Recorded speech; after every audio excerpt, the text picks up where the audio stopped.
Hello, my name is María Florencia Roca González, a qualified technician in vegetable organic production and the founder of the Prop School channel.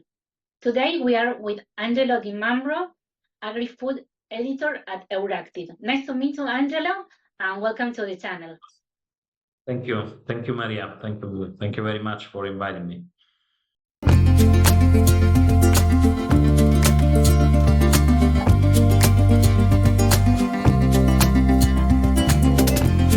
How does AI affect the agri-food sector in Europe? IA, we are still at the beginning. There are several projects in European countries, in Germany, Croatia, in Spain. They look at leveraging the big mass of data coming from the Copernicus, the satellite system. Those are projects EU funded, so the public projects in a sense.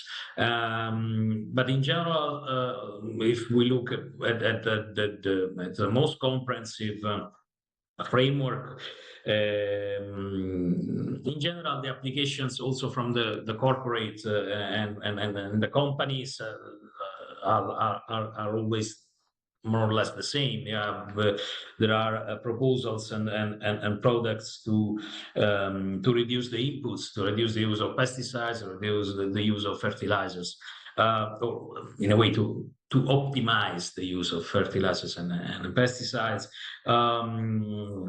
There are also robots doing manual work that was usually for human beings. There are and then there is all the consumer side, all the demand side, and there okay, the potential is having personalized diets and so on, but we can also take into account that European consumers are not famous in the world for being lovers of innovations in agri-food. It's quite there is a big question mark over whether consumers will accept applications or software that will, in a sense, if they perceive that it interfere in their dietary choices. So this is about innovation on agri-food in Europe is always a delicate topic, let's say.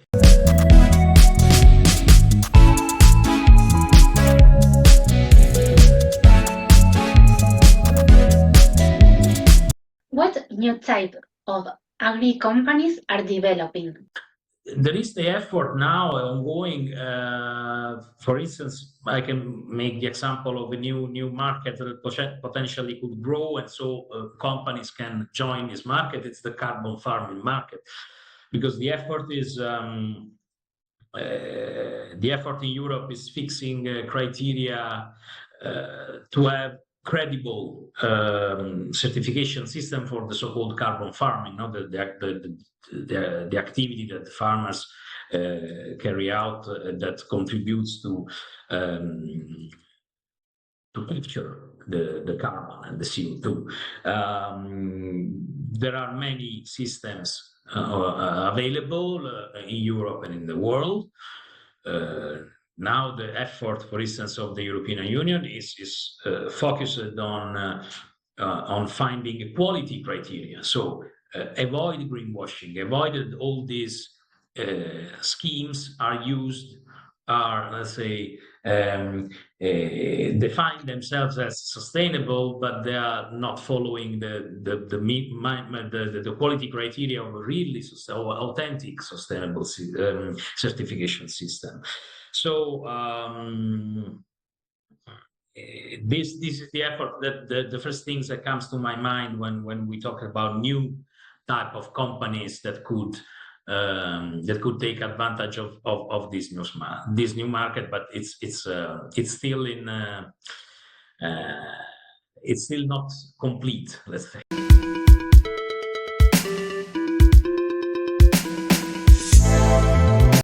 how do you see the progress of renewables?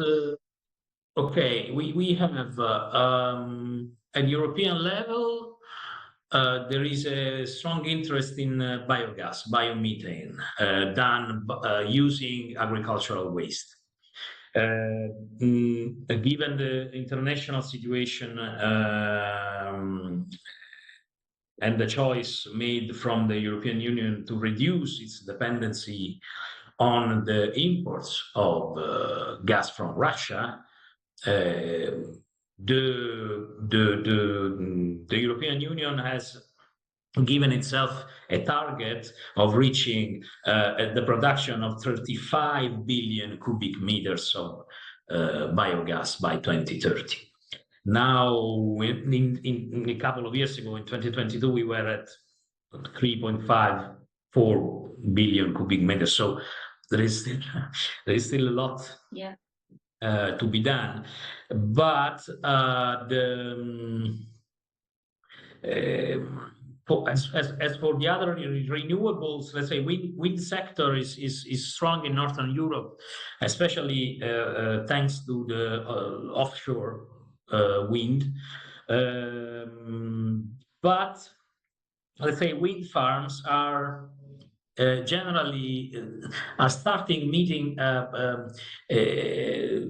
the resistance of local communities when it comes to let's say inland installations, and this is a problem, and also involves also farmers and the countryside in general. On solar, the country that I know the best, I'm Italian, so the Italy wants to develop this. They call it the agri-photovoltaic. So the technologies and ways to reconcile the food production and energy production. And those are the things that I think on renewables are the most interesting.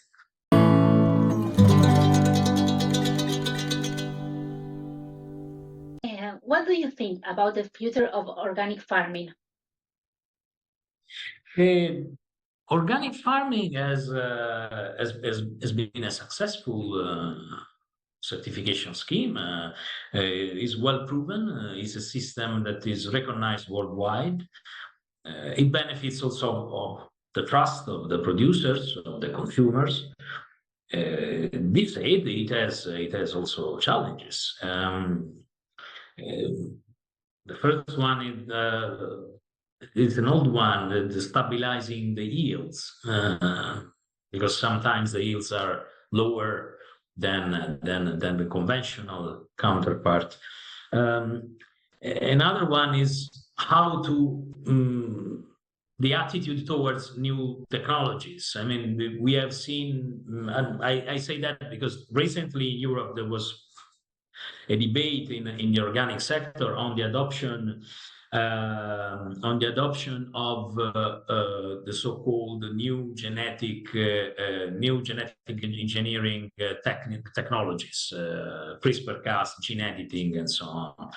For instance, there was a part of the organic movement that was curious and also wanted to test these technologies also in the organic sector, and another part of the organic sector that was against, because these technology are against the principle of the organic agriculture.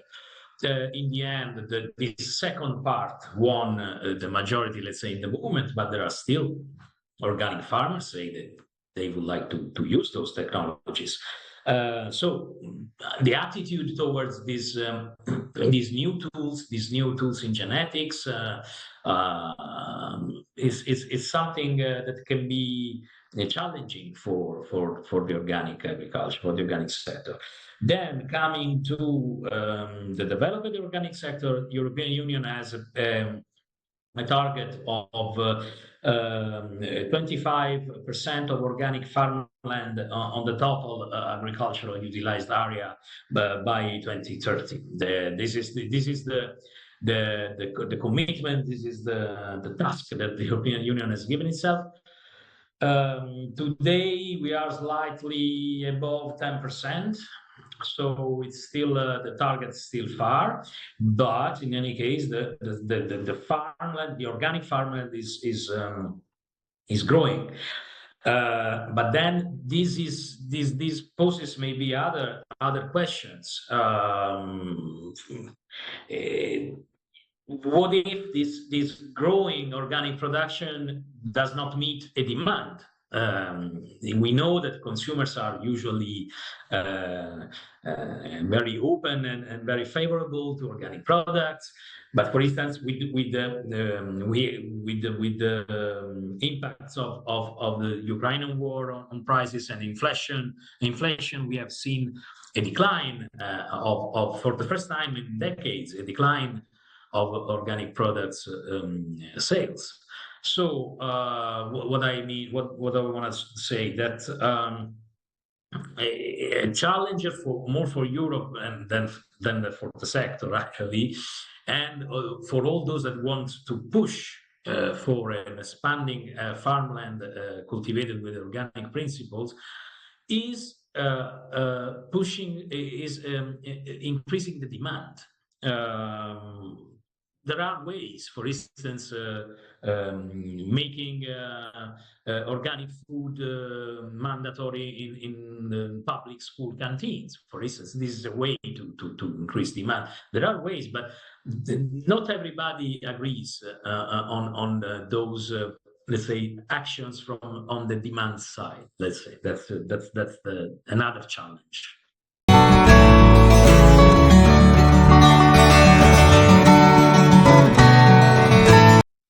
How can agriculture be more sustainable? There are many ways. I think we, in general, when we talk about innovation in agriculture, because innovation, you can be more sustainable innovating, of course. This is my view, at least. But innovating is not just adopting new technologies. Innovating is sometimes just adopting a new method, a new practice in a determined area. That maybe that practice and the method were well known in other areas. So it's not just high tech. Innovating is about a lot of things in agriculture.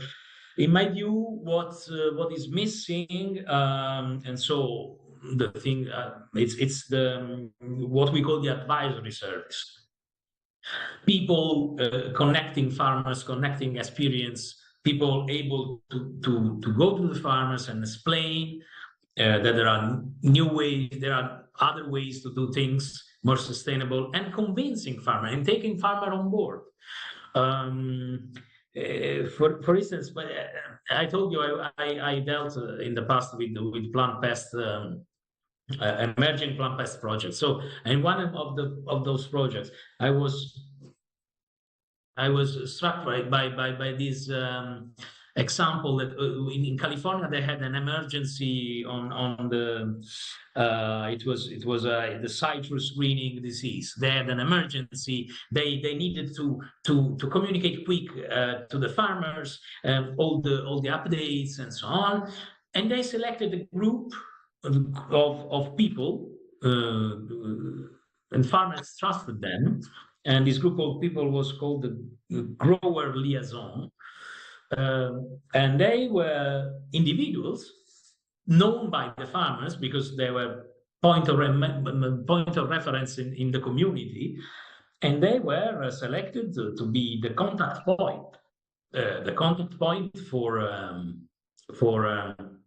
updating the farmers. And that was an emergency. That was a specific situation, but these increase the impact of the countermeasures to the disease. What I want to say, it can work if we have advisory services that are efficient, are effective, to transfer the innovation, to transfer the new practices, and to convince farmers to take them on board. agriculture will be more sustainable in a let's say cutting shorter the time of the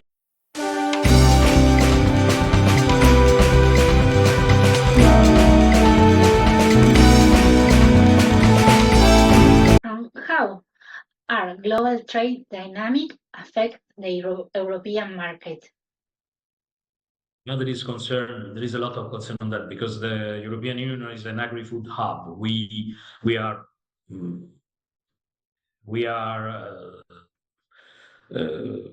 self-sufficient in many things, in many others not, but we also import a lot for our food industry that then exports a lot.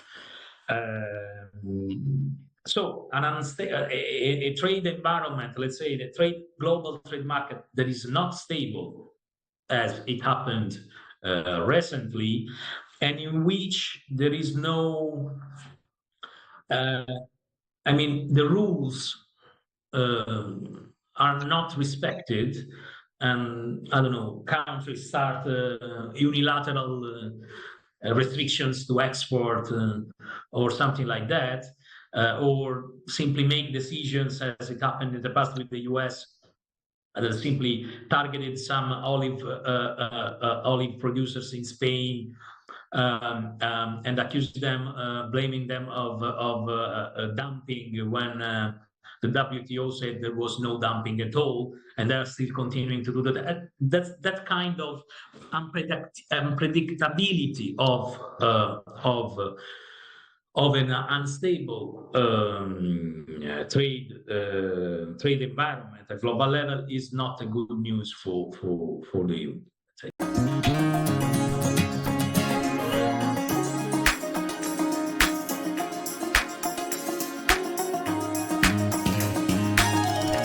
What will the agricultural sector looks like in the next 10 years? What do you think? Globally, it's really difficult because you have so many different levels and starting points. It's really difficult. I can say something about Europe. There is on one hand a push to consolidation, so to grow bigger farms and so on. But on the other hand, there is a push on diversification. And it's really difficult now to understand which one of the two trends will be the one that will prevail. So I really I can express some hope in agriculture that will be that could be more sustainable in the full and complete meaning of the word. Meaning, I mean. Economic, social, and environmental sustainability.